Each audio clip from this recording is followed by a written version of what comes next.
Hi, Conn. Hello, Bob. How you doing? I'm doing well, sir. Good. Let me introduce us. I am Robert Wright, publisher of the Nonzero newsletter. This is the Nonzero podcast. You are Conn Carroll, and you actually have a pretty deep connection to this podcast in a sense because the Nonzero podcast evolved out of something called bloggingheads.tv, which some might say was ahead of its time. But in any event, we were in this game a long time ago, in 2005, in fact. And you were co-host of one of our first shows, which was called The Weekend Blog. Blog. I later had a feature in the newsletter called The Weekend Blob, actually. That evolved into the DMZ, which is now hosted by Bill Scher and Matt Lewis. Assuming it's still going, they've taken quite the vacation since the election. I'm not sure that's still a thing, but in any event, were you the first? It was you and Bill Scher at the very dawn of that? Yeah. Because, back when I think we started when I was still with National Journalism, when I was with the Hotline. That's right. With Chuck Todd of all people. That's right. That's right. So that's how far back. That's before he even went to NBC. That was when he was still with the Atlantic Company and everything else. And anything else you say by way of introduction these days? There must be something. Oh, no, commentary editor for Washington Examiner. I served 7 years for the communications director for Senator Mike Lee, and I've been a Bob Wright fan from before Blogging Heads existed. Read his Nonzero book and was very impressed, and have been following him since. Oh, you're just trying to soften me up.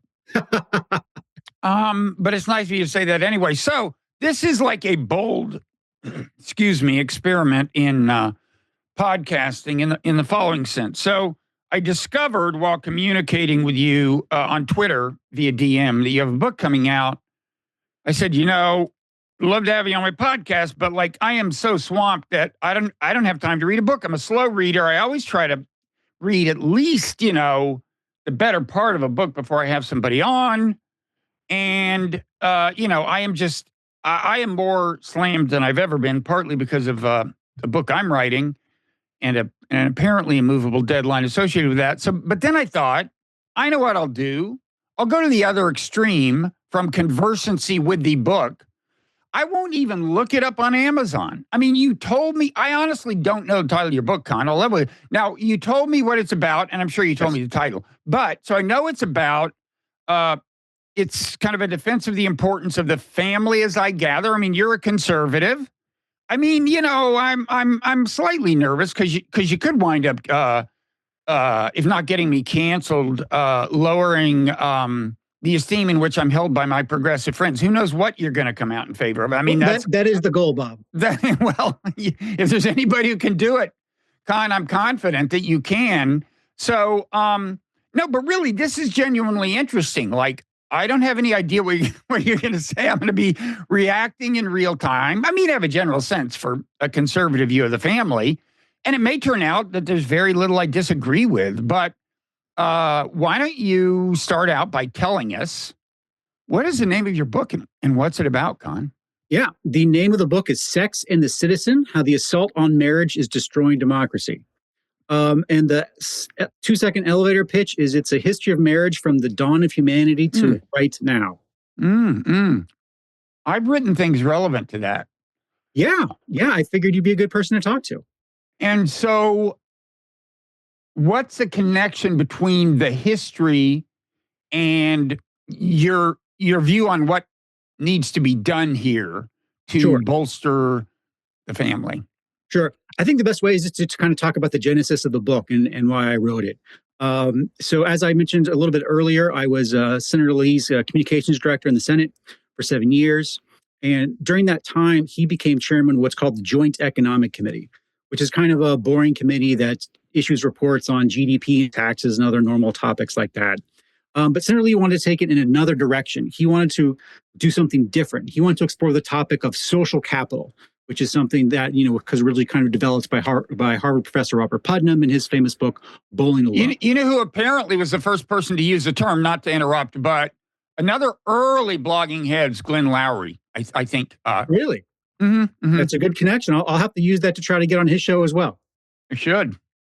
But anyways, yeah. So he wanted to kind of put numbers on it to kind of quantify what social capital was, and it, kind of advanced study of the subject. So he assembled a staff to look into it, and they're putting together all of these reports. And as a conservative, I had always kind of known there was a body of literature showing that marriage was beneficial to husbands and wives and children in the larger community. But I never knew how deep that literature was and how otherwise, progressive liberal people, really believed in it. Most prominently, Sarah McClanahan at Princeton, who is now since deceased recently, unfortunately. So as I was reading all these studies, I wanted to go back and read a fuller history of marriage as an institution. So, I went on Amazon like any person would, and, everything on the left, I think, kind of missed the stories for the trees. And there were some books that went on to like maybe the beginning of American history. But then on the right, and I just thought that they were kind of missing the overall narrative. But then on the right, everything was like super focused on gay marriage, which fine is an important topic, but like gay marriage is an issue that's been controversial for 5 seconds in the span of history. There's so much happened before that. So I started studying the subject, and the book I ended up writing was the book I wanted to first read. So it really kind of just starts out with how marriage evolved and through the years and how we got to today. The kind of overarching narrative is that human history can be divided into basically 3 sexual revolutions. The first sexual revolution is at the dawn of humanity. It's what really made us human. It's what separated us from our ape common ancestors with the chimpanzees. They were very promiscuous. That had his own problems, and moving towards monogamy is what made us human. The second revolution was the transition from hunter-gatherers to sedentary agriculture.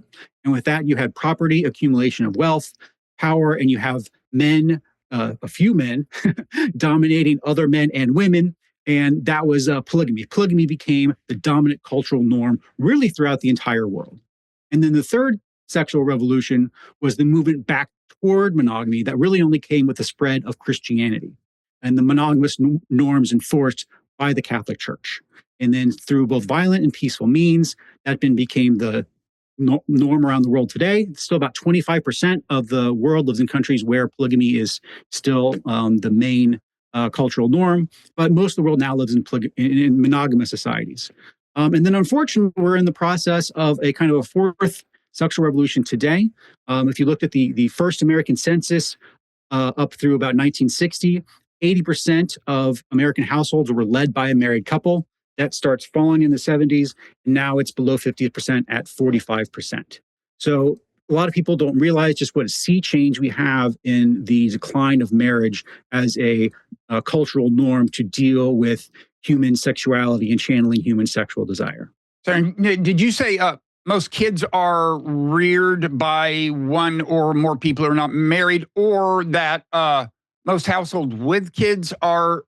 Yeah, that's all households. So it used to be of all households. Mm-hmm. So that could be single parents, that could be whatever. 80% were led by a married couple. Okay. That doesn't mean you have kids or not. That has nothing to do with kids. Okay. Today, that number is below 50%, around 45%. Okay, but okay. So a lot of those are not kids being reared in these circumstances. That may not be the issue. It's just a lot of single people living alone. Right. Okay. So, I mean, the book, of course, does touch a lot on the harms to children from not having two parents. But the point of the book is that it also, the men and women who otherwise would be married are also harmed, just because marriage is so beneficial to mostly men, but also women. But from isolation to depression to substance abuse, these are all things which have skyrocketed in recent years, and those hardest hit are the unmarried. And you're saying that if you compare kind of mental health and so on of men and women, married and unmarried, men get more out of marriage than women, although women get something out of marriage. Yes. So there are some great studies. I think the most predominant one is one that looks at nurses in particular, and it shows that women do benefit from marriage. In that includes incomes, everything else. But generally, the literature does show that men do tend to benefit more from marriage than women do. Mm-hmm. So you would like to bolster the institution, both for the benefit of kids being reared under circumstances other than a couple with a true bond, in your view, and for the benefit of the adults. Right. Because even you would say, even if they don't have kids, you're better off married, or is it mainly because, I mean, there must be a literature on the extent to which the outcomes you've alluded to, mental health and substance abuse and so on, depend on according to marriage per se versus single status, or according to like marriage with children versus the other two alternatives? No, when you were talking the benefits for marriage, the benefits of marriage to husbands and wives is unrelated to is independent of whether they have kids. Independent of whether they have kids, correct. Correct. Okay. Well, that's interesting.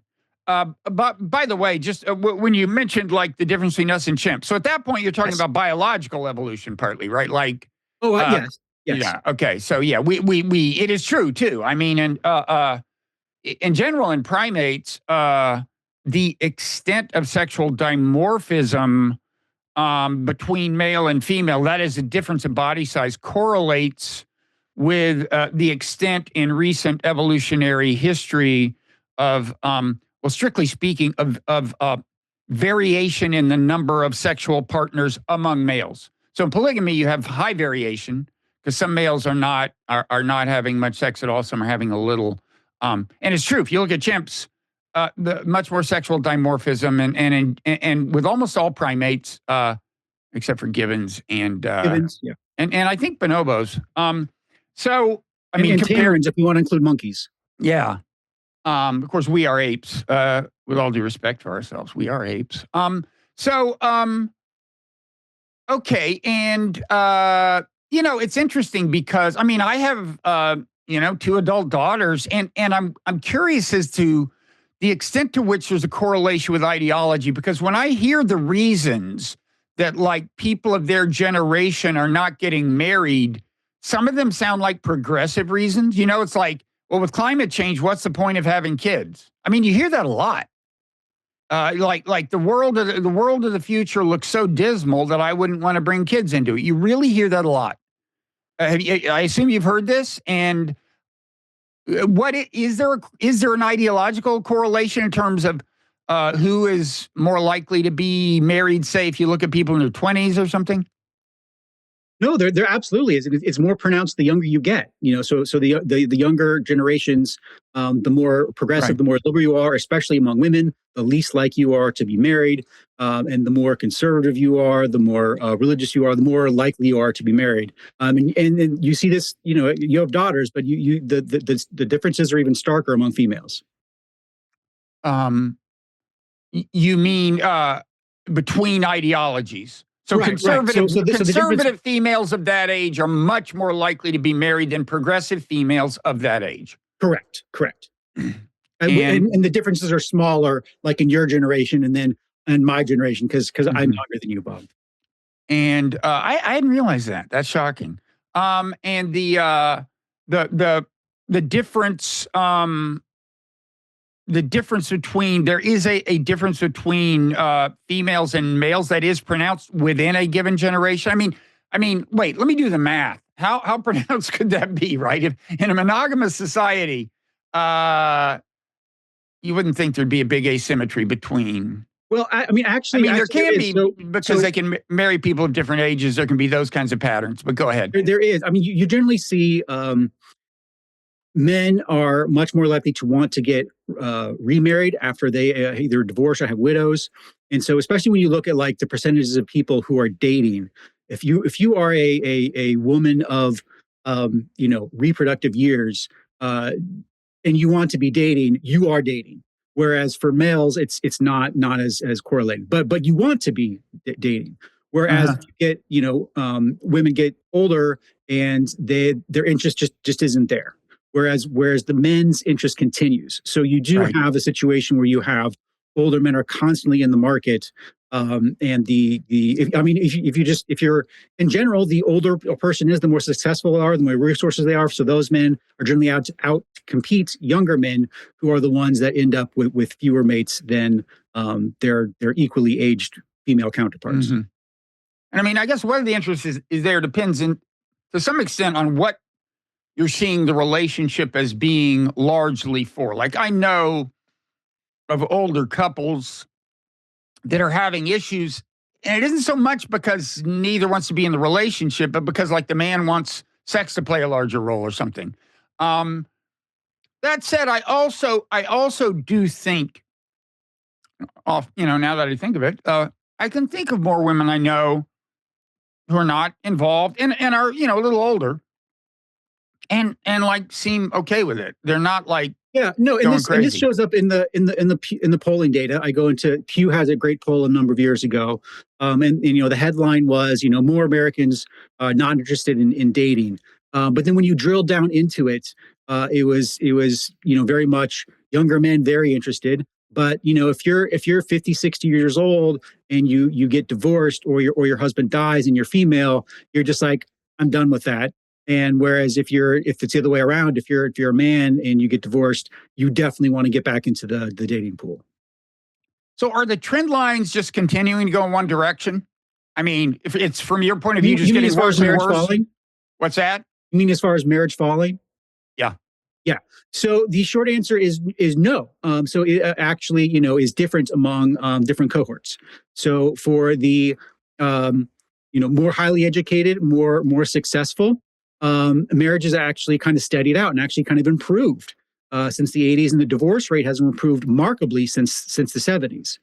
The lack of marriage, the decline of marriage is really concentrated among those without college degrees and those without high school degrees.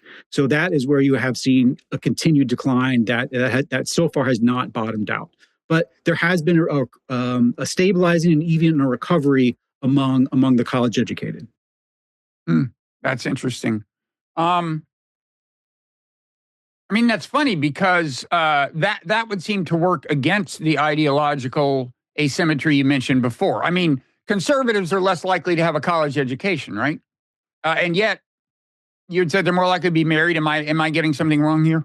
No. So yes, if you're college educated, you're more likely to be a Democrat. Yes, but that's more true of more recent generations than later generations. Mm-hmm. This was Right. a realignment that only happened, kind of more recently, and it is a cross current. But then when you look around among those who do have college educations, of that group, the more conservative you are, the more likely you are to be married, and the more liberal you are, the less likely you are married. So there are still subgroups within that, but overall, yes, it still is that the more college educated are still more likely to get married than the not college educated, the uncredentialed. Okay. Now, on the historical part, the kind of the introduction of monogamy, Mhm. in evolutionary psychology circles where I once hung out, and that's kind of the context for my book, The Moral Animal, there was the idea that you would expect monogamy as an expression of a political system where there was relative equality among males. And broadly speaking, I mean, there is this correlation. In fact, a woman named Laura Betzig, who was an anthropologist, but was kind of in ev-psych circles. I love Dr. Betzig. I cite her in the book. So the book, Despotism and Differential Reproduction. Yeah. So she showed.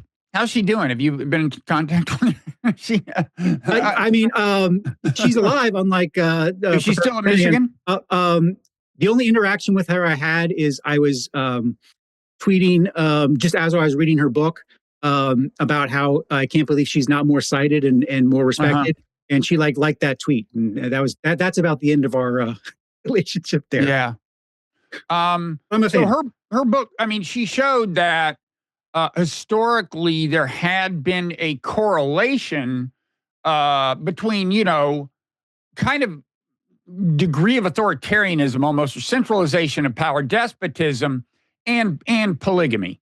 And it stands to reason. I mean, one possible explanation is that, I mean, first of all, in societies where there's great asymmetries of power among men, wouldn't shock me if the men with a ton of power use that to try to monopolize, as they say in F-Psych, sexual resources, which is to say, women. And on the other, you can imagine the correlation working the other way too, which is to say, the causality, which is to say, if you got a highly polygamous system, you can have a lot of men who don't have any mate at all. They're not going to be happy. So you're going to need a strong kind of hand, a strong central rule, authoritarianism to keep them in line. So it could work both ways. But go ahead. No, you're 100% right. That's all in the book. I mean, that's part of the reason why I talk about, in chapter 3, that the move back to monogamy from polygamy was absolutely essential for democracy. But to get back to your first point about kind of the creation of monogamy, is that one of the main focuses of the book is that it's not that humans were around and all of a sudden decided to be monogamous and invent monogamy. Monogamy is what makes us human. Okay, it has been around for as long as we have. When you look at hunter-gatherers, there's been no mobile hunter-gatherer tribe that's ever been found that was not monogamous. Now, you may have had, someone's husband dies and the brother then takes on his wife, but it was very, if you had any polygamy, it was very low level and nothing along the lines that you would see in an agriculture society. It's really not until you have sedentary living with agriculture about 10,000 years ago that you really start to see polygamy as we understand it come in today. And not only was it just in a couple places, polygamy is not something, that weird that the Mormons used to do and Muslims still do. It was everywhere. The chapter in my book about this is the polygamous world order. It was just how humanity was from, 10,000 years ago up until, really just the past 200 years, up until kind of the turning of 1900 was when the pendulum swung back towards to most of the humanity being monogamous. Mm-hmm. I mean, just as an asterisk, there are technically hunter-gatherer societies that live in environments that permit significant differences of kind of wealth, like the Northeast Coast Indians. Right. Where I when think you look at those are very sedentary. I mean, they're sedentary. Yeah, right. Yeah, okay. yeah. So, I mean, they actually travel seasonally, but I know what you mean. They have actual kind of houses. So Exactly. They have summer homes, kind of. But I mean, anthropologists who have studied the reproductive rates among men and even what is the term for? It's not itinerant for hunter-gatherer societies that move. It's escaping me, but non-sedentary have found that there are differences in reproductive rate, but that's true in monogamous societies as well. Whether due to divorce and remarriage or due to just fooling around on the side. So you see some of that, but you're right that, the hunter-gatherer societies that existed during human evolution, there was not much difference in material wealth among people, including men. Yeah. And it's when you see that difference that you start seeing polygamy. Yeah. And there was a very much egalitarian mindset to hunter-gatherer mindsets. And so in chapter 2, I do talk about in this transition, one of the first pieces of literature you ever see is out of Babylon. You see the Epic of Gilgamesh, okay? And so you have Gilgamesh, who is this beautiful, strong ruler, except he's going around and he's screwing everyone's wife. And the people cry out to the heavens. They ask for a savior, and they're delivered a primitive man, a man named Enkidu. And Enkidu lives among the wild until he's seduced by a temple prostitute who at least teaches him to wear clothes and eat cooked food. But he's still living on the edge of the city. And so then this man comes into the city for a wedding. In town, and he describes to Enkidu that on the wedding night that the bride is going to have sex with Gilgamesh. And Enkidu was so outraged at this that he immediately goes into town and fights Gilgamesh, and there's this big brawl. Gilgamesh ends up winning, but he doesn't have sex with the bride. They say they've gone to be friends, and then they go on the larger epic of Gilgamesh adventures.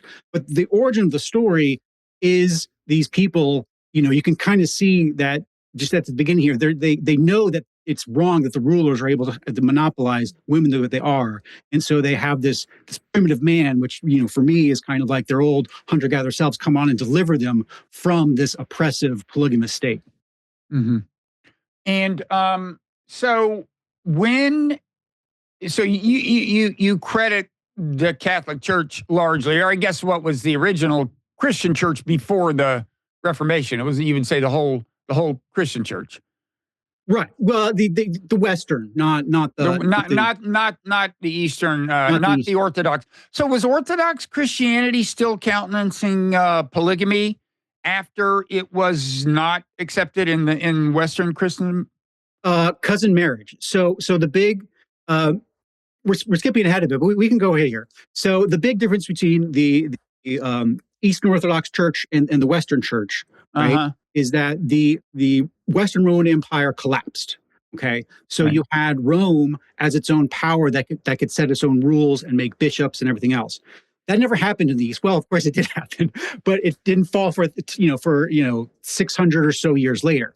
So all during that time, you still have the Roman emperor that is telling the bishop in Constantinople what to do and who can be bishops and set the rules. And he was totally fine with cousin marriage because that's how, large, strong clan-like families preserved wealth and power, was through cousin marriage.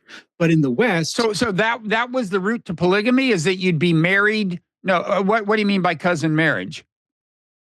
I mean monogamous cousin marriage, but I mean cousin marriage. So you'd marry a cousin, right? An arranged marriage. So you have the maybe we should actually go back here. Okay, let's go back. The origins of monogamy are found in ancient Greece and ancient Rome, who were kind of monogamous, but not the way we think of monogamy today. It was a unilateral monogamy enforced on women. So if you were a Roman citizen or a Greek citizen, okay, and you were married to a woman, she could only have sex with you and couldn't have sex with anyone else. But you could have sex with her, and then you could have sex with a concubine, a mistress, a slave boy, whoever. Well, isn't that the way polygamy always works? The female sexuality is restricted, right? But this isn't polygamy. This is a sounds like it. Early form of monogamy. Well, in other words, you weren't formally married. You were only formally married to one woman. Yes, right. You're only formally married to a woman, and that was the only way you could produce legitimate offspring. So the Greeks were really the first to say, and this is the Solon, the great senator, was kind of behind this, and he passed a law saying that he was specifically targeting because there had been a number of civil wars in Greece at the time. He was specifically trying to cut down the power of larger families and clans. And so the way he did that is he said, look, only the offspring of your legally married wife can become a citizen. Okay. Everyone else that you produce sexually, they're not slaves. Mm-hmm. They're free, but they're not citizens. And so, of course, then there's a bundle of rights within citizenship that then limited what those families could do. So that was kind of the origin of monogamous marriage as we understand today. But it still took hundreds of years to evolve into what we know today. Okay. But when did you get? I mean, it seems like the key development is that it is at least nominally considered not good to be having sex. In other words, extramarital sex itself is normatively discouraged. And so that doesn't come until Christianity. That doesn't come until the church. It doesn't come until 1 Corinthians, when Paul says, for the wife does not have authority over her own body, but the husband does. But likewise, the husband does not have authority of his own body, but the wife does. And it's that second part, the granting of equal authority over the husband, that was truly revolutionary and changed the world.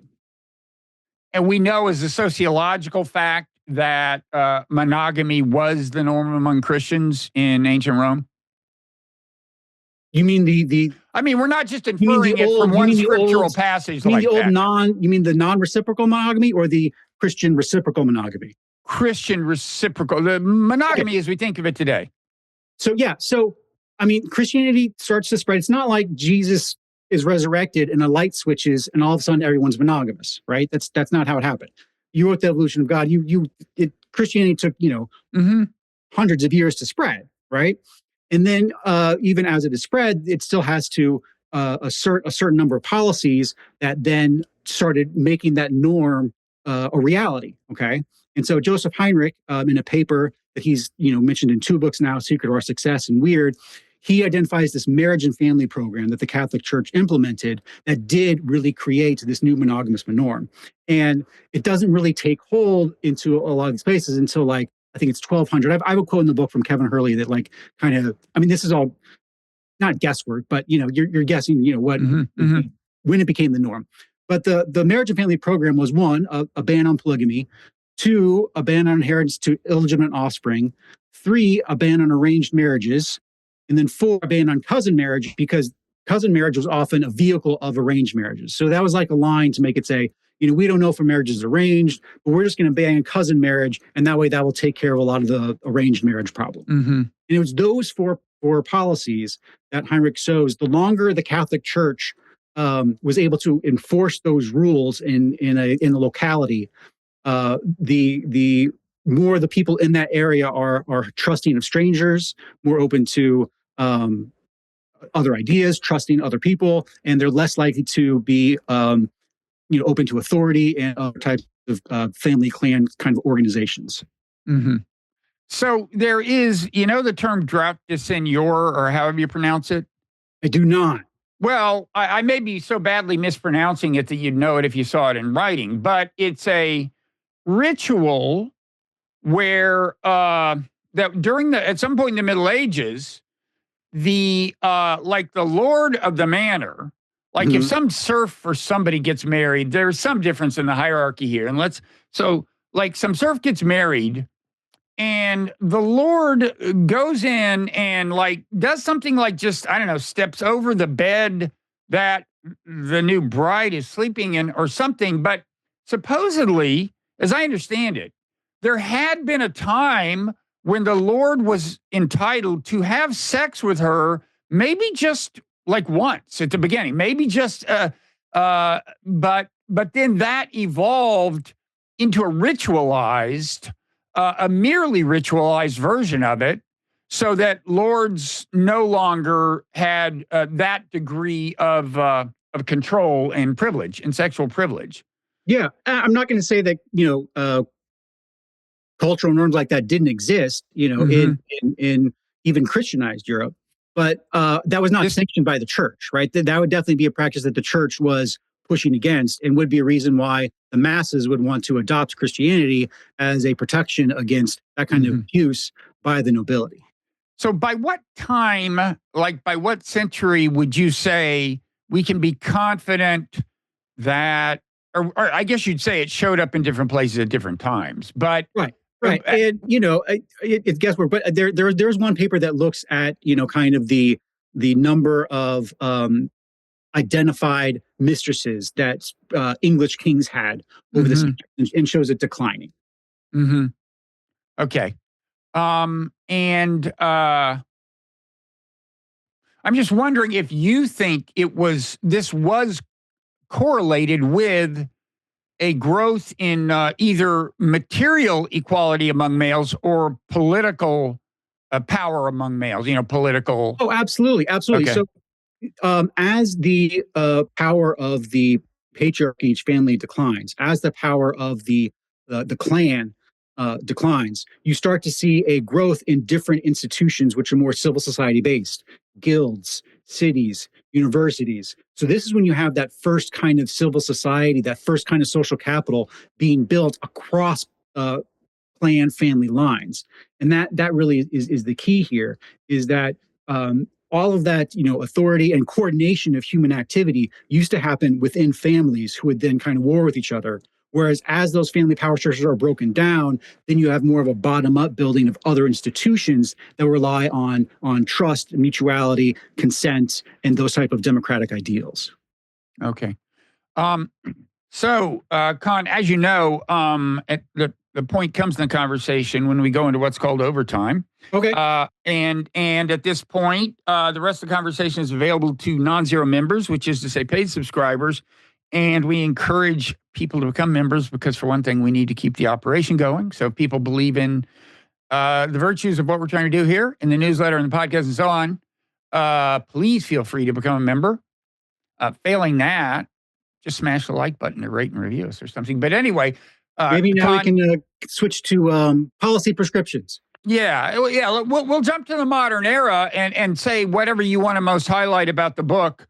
But first, let's remind people of the title and just say anything. Take a minute to just give them, do the sales pitch. Sales pitch. So it's called Sex and the Citizen, How the Assault on Marriage is Destroying a Democracy. If you wanted a in-depth history of marriage from the dawn of humanity up until now, I think it's a great book to read. Also, if you want to understand the growing gender divide in the nation driving partisan politics, also highly relevant to today. It's available at Amazon. You can always follow me at Conn Carroll on Twitter, or X it's called. Yes, it's called X. Now, sadly, there are people who are so young that they may not understand what the title Sex and the Citizen is an allusion to. When did that show go off the air? How long has it been? Sex and the City, right? I think, around 2000 or so? Oh, my God. That's scary. 24 years? Yeah, it is scary. And it was a relevant show because it was about singles in New York, basically. Yes. And not singles in their early 20s. I don't know how old Sarah Jessica Parker was. Yeah, no, they're very clearly, professionally situated and comfortable. So yeah, they're definitely not starving artists. Mm-hmm. Yeah. Okay, so people should buy it. They should follow you on Twitter, as some of us still say. And now we are going into overtime.